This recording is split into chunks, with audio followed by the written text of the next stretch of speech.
Hello everybody and welcome back to my channel. This is Laura. The recipe that I'm going to be sharing with you today are going to be some shortbread cookies. Oh, shortbread cookies are an all-time favorite. A lot of people love them. We're going to make the cookies and then dip them in chocolate and sprinkle them with some Christmas sprinkles. I think that would be a great thing to have on your cookie tray for the holidays. I think a lot of people really enjoy the shortbread, and it's a real nice, easy recipe, real flaky cookie, real delicious, easy to freeze if you don't want to bake them up right now. Before we jump into the video, if you are new here, I hope you're enjoying the content and you consider hitting that subscribe button, turn on that notification bell, and you will be notified every time I upload a video. If you're a regular here, thanks for spending time with me again today. I appreciate it. And don't forget, if you're enjoying the content, thumbs up, share with family and friends. That really helps me out on the channel. Okay guys, let's go ahead and jump on into this video. Alrighty, we are going to start with the recipe. I am going to drop my softened butter into the mixer. But before we do that, we are going to sift our flour and our salt. So I'm going to add the flour in here and the salt, and we're just going to sift this. So now we have the butter in here. We're going to add the sugar and we're going to cream this really, really well.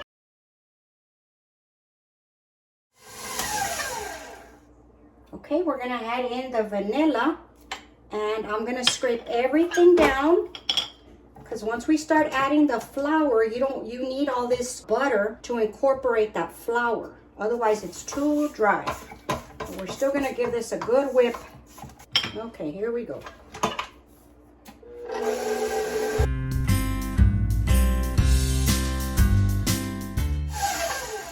Okay, here we go with the flour.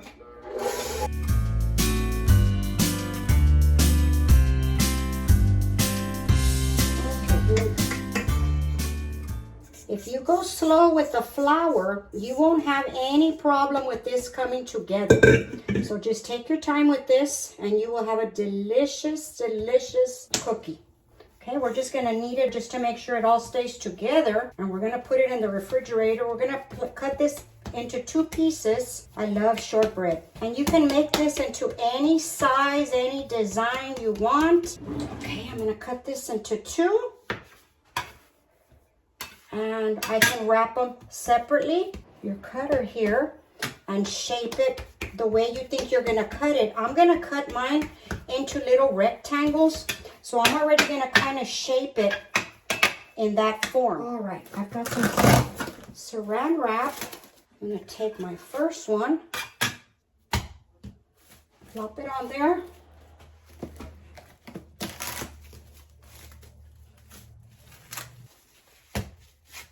And then just keep shaping it the way you're going to roll it. That makes it so much easier. When you roll it, don't let it cool too long, because you want it a little bit pliable so that you can have some nice cookies, some nice shortbread. Okay. All right, this is going in the fridge and I will be back. All righty, the dough has been cooled. We're going to take it out of the plastic. You can leave one in the refrigerator if you want, if you're not going to use it right away. What I'm going to do is I'm going to throw some flour down, not too much. You see how we already have it shaped. I'm going to use my heavy rolling pin. I don't know if I've told y'all about this rolling pin before or not. This is a KitchenAid. This is a weighted rolling pin. I love this rolling pin for when I make cookies like this, pie crust. You see how easy it just smashes it down? I just like that you don't have to put so much effort into the roll. It wasn't that pricey either. I'll leave a link for y'all below. Okay, so then you just roll it out. Try to keep it into a nice shape, because I am just going to slice these with my bench scraper. I just don't want them to get stuck. I don't want to keep adding flour, but I don't want them to stick. If you start getting some cracks, just pinch them back together. Okay, that should be good right there. I'm just going to keep the edges, pinch these edges a little bit. And I use my bench scraper to try to keep everything nice and straight so that you have a pretty cookie. And there's the oven. I have it preheating to 325. I have my baking sheets with parchment paper. And now we're gonna slice these. Okay, I guess the best way to do it is just go halfway. These first ones probably won't look so pretty, but the next ones will. Now just try to get them straight. About that size is what I like to use. That size right there. So that's not too bad. These do not spread, so you can put them pretty close. You still need to give them some room. Okay, and that's what it looks like. Okay, the next step before we bake them, I like to prick the tops of them with a little fork. You can use a regular fork. I've been using this one. That helps. Since it's a very dense cookie, it helps with the cooking process, the baking process. Gives them a very cute design. Okay, and there we go. I'm gonna pop these into the oven for about 20 minutes or so. I'm gonna check them at 20. They may need 25, but we'll see from there. All right, here are the cookies. Look at how cute they look. All right, I know these are ready because I can see the little brown, the little along the side. See how pretty that is? Let me bring it up to you. Look at that. And they smell so good. Okay, I'm gonna let these cool completely, and then we're gonna go to the second step. We're gonna decorate these because of the Christmas season. I like to have a little bit more decorative cookie. So I pulled out some sprinkles, and I'm gonna take out some chocolate wafers, some dark chocolate. I used this chocolate in, I believe it was yesterday's video. So I thought, okay, well I have it, so let's go ahead and use it. Okay, we'll be back after these are cool. Alrighty guys, the cookies are cooled already. What I did is I pulled out this Ghirardelli dark chocolate flavor. These are melting wafers. I had a little bag of this and I figured I'd better use it. And all I do is pop it in the microwave for 30-second intervals. I let it run 30 seconds, I stir it up, another 30 seconds, and that's it. It's ready to go. Don't leave it too long because you don't want to burn it. What I'm gonna do with these is I'm just gonna get it and I'm just gonna dip a portion of it in there. Just a little piece. And then what I can do, because 'tis the season, we're gonna put some sprinkles on it while it's still wet.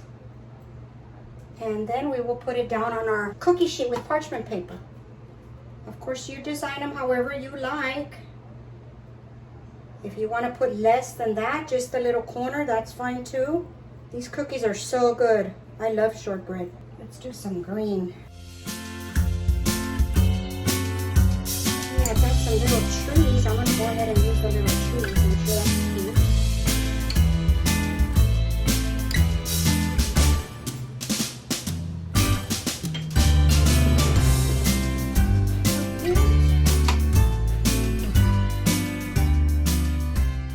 Guys, and that's it. Look at how cute that is. What a treat. Okay, I'm gonna let these set up and then we're gonna take a taste. Okay, everybody, I plated up these cookies. Look at how delicious they look, how scrumptious. And of course, once the chocolate sets on these, you can package them up just like any other cookie. One thing I would recommend is not to be mixing your cookies in the same containers because they tend to pick up flavors from one another or they'll get soft and fall apart. I would wrap them individually by flavor. Okay, guys, let's give this a taste. Which one am I gonna pick? Let's pick this red one right here with the sprinkles. How cute. Look at that. Delicious, real flaky. It's so good, it's so buttery. These are really good, guys. I think you're really gonna enjoy these. Real buttery, flaky, crispy. They're just really, really good. They're just dangerous to have around because, I mean, you want to eat the whole tray, but they're so good. That's going to be it. I hope you enjoyed it. Don't forget, thumbs up, share with family and friends, and I will see you tomorrow. Bye.